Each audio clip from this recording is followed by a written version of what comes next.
Olá, estudantes. Tudo bem com vocês? Espero que sim.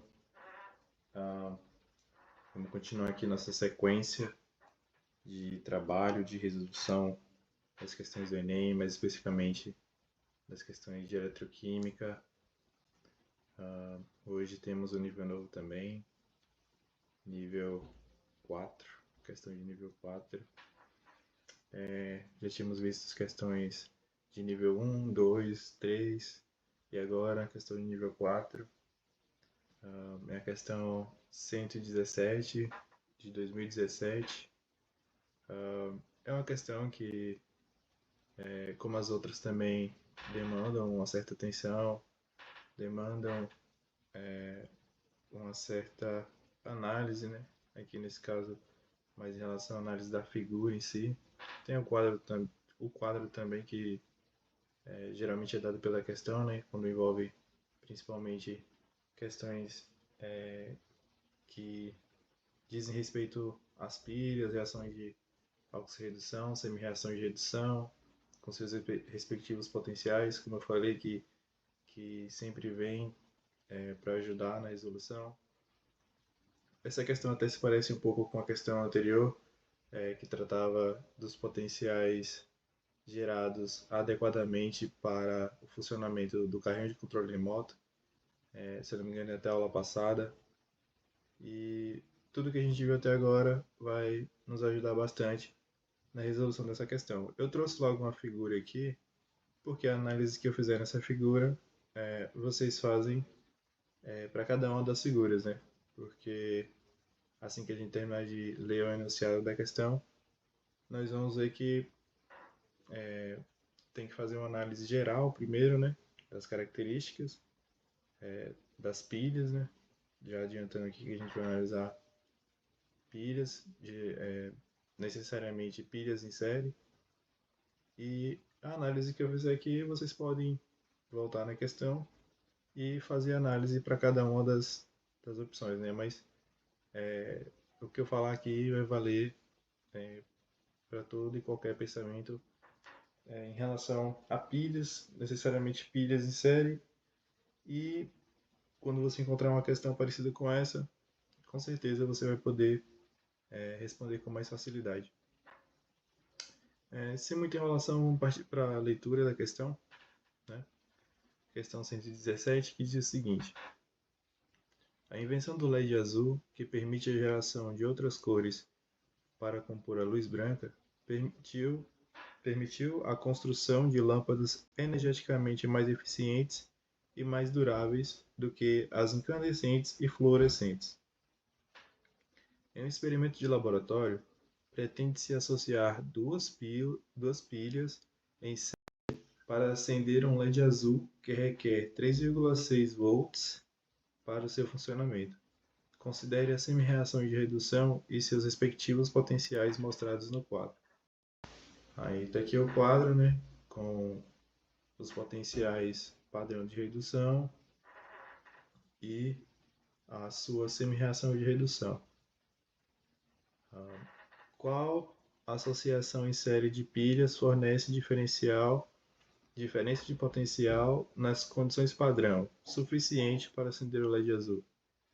Como eu disse, né, vai ter que analisar a figura de cada uma das opções. Eu trouxe aqui uma já que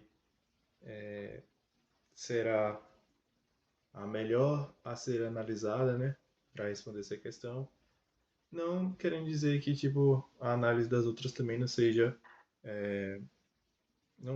preciso, mas que, claro, né, por elas estarem em discordância, elas acabam repetindo um determinado padrão.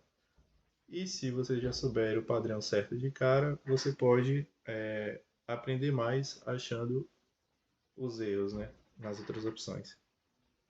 Porque num tipo de questão como essa, no Enem, você vai partir de características fundamentais para poder ir eliminando alternativas que possam te fazer perder tempo fazendo todo construto da resolução, né?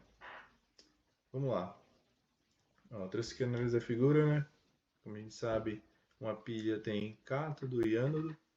E numa associação em série a gente vai ter que analisar isso também, de acordo com os potenciais. Tá aqui, eu coloquei a análise da figura, mas é a análise da figura e do quadro. Mas vamos lá, né? Vou colocar aqui. Cátodo, cátodo e ânodo. Como é que a gente vai saber, né? A gente vai saber através disso aqui. Tanto que para uma pilha estar associada em série, ela tem que estar ligada nos seus polos positivo e negativo, positivo e negativo. Eu vou chamar esse primeiro polo aqui, o da esquerda, pilha 1. E aqui, desse outro lado, pilha 2. Vou colocar mais bonitinho, né? Pilha 2. Pronto. Vamos analisar aqui, olha. No eletrodo de grafite, onde tem a solução de sério indo para sério 3+, analisando o quadro, a gente vê que o sério, 4+, aquoso, aqui em solução, mais um elétron, forma sério 3+ aquoso, com um potencial de mais 1,61. Então vamos analisar o zinco, para ver em relação ao sério quem vai oxidar e quem vai reduzir, e assim perceber quem será o polo positivo e o polo negativo aqui na pilha, né? Para determinar se ela está em série. Zinco tem um potencial de redução aqui, passando de zinco 2+ para zinco sólido, de menos 0,76. Ou seja, o potencial de redução do sério é maior, então o sério vai se reduzir e o zinco vai se oxidar. O que isso significa? Que o sério é o cátodo e que o zinco é o ânodo. Ou seja, no cátodo há redução, ele recebe elétrons, então aqui é o polo positivo e aqui, por consequência, é o polo negativo. Analisando a outra parte da pilha, da associação dessas duas pilhas, aí a gente vai ter que fazer a mesma coisa. Aqui, em relação ao cromo, dicromato aqui em solução, vamos ter, na presença de H+, né, o cromato passando para cromato 3. Aqui ele está com o número de oxidação. Vocês podem fazer aí depois, né, aquilo que a gente comentou aqui, somar os NOx e ver se dá o número de oxidação da espécie inteira aqui, né, 2-. E vocês confirmam aí que o cromo vai estar 6+ aqui. Tanto que, analisando a semi-reação dele aqui, ele está passando de cromo, do dicromato, né? Mais 14H+, mais 6 elétrons para cromo em solução 3+, aquoso, mais 7 águas. E esse potencial de redução é de mais 1,33. E ele está em associação aqui com o níquel, que tem um potencial de redução de menos 0,25. Ou seja, o níquel vai ser o ânodo, ou seja, aqui o polo negativo, e o dicromato, né, o eletrodo que tem o dicromato em solução, vai ser o polo positivo. Então daqui a gente já pode ver que positivo, negativo, negativo. Tudo ok na associação em série. Quando vocês fizerem isso para outras pilhas, ou até mesmo para pilhas diferentes da questão, vocês vão ver que essa é a característica geral que vai nos dar a informação mais precisa para calcular a diferença de potencial. Ou seja, para ver quanto que essa pilha aqui vai produzir em electrovolts.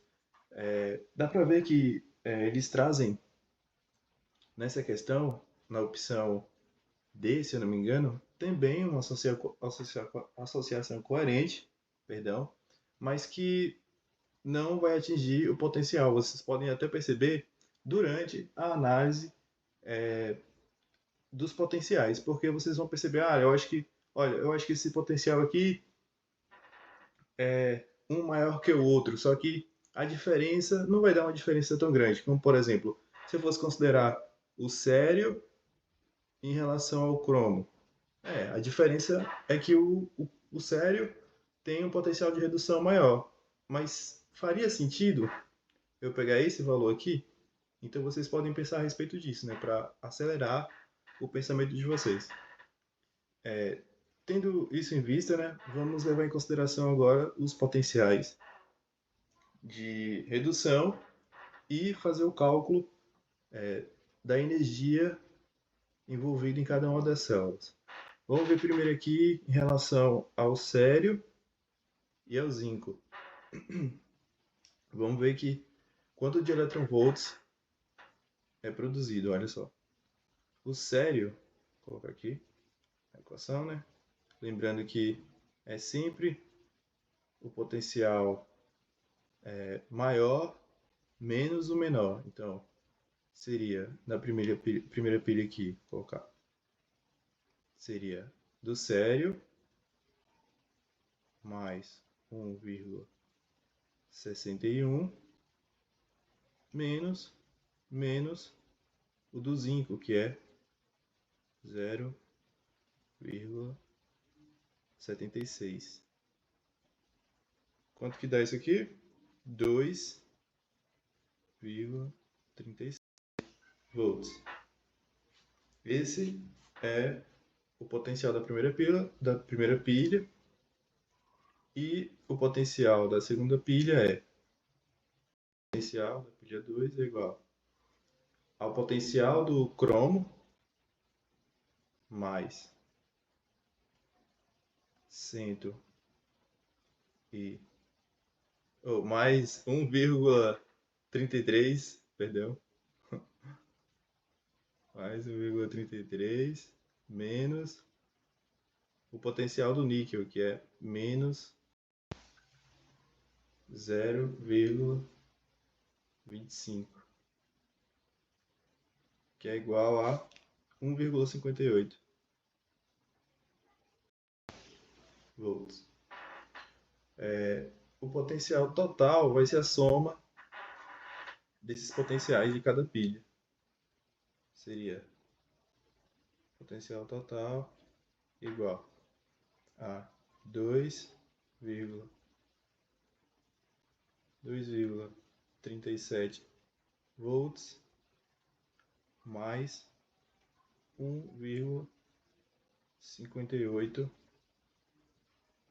volts, que é igual a mais 3,95 volts. Vamos voltar aqui no enunciado da questão para a gente ver se essa quantidade aqui de volts serve para acender a luz de LED, né, que ele destaca. Em um experimento de laboratório, pretende-se associar duas pilhas em série para acender um LED azul que requer 3,6 volts. Ou seja, 3,95 volts é mais do que suficiente para acender essa pilha, ou acender esse LED. Ou seja, a resposta que corresponde a esse arranjo aqui é a letra C. A letra C é a letra correta. Pessoal, esse conteúdo ele é bem legal e ele é bem intercalado entre si. Se você for acompanhando desde o começo lá, da identificação da melhor pilha, até aqui onde a gente está fazendo o cálculo da quantidade de volts de uma pilha, de pilhas em série, a gente pode ver que a forma de responder ela é bem complementar. Então, tipo, se você continuar estudando, continuar vendo esses detalhes, você pode chegar numa questão ali de nível 2, 3, já com o olho diretamente nos dados que importam. E numa questão de nível 4 aqui, por exemplo, você vai ter que analisar tudo que você já analisou, só que, por exemplo, aqui um arranjo, quais são as possibilidades, por exemplo, cabíveis, se a pilha tem uma quantidade fornece uma quantidade de energia adequado ou não. Então, são esses os pormenores. Então, se atentem a isso e continue estudando. Valeu!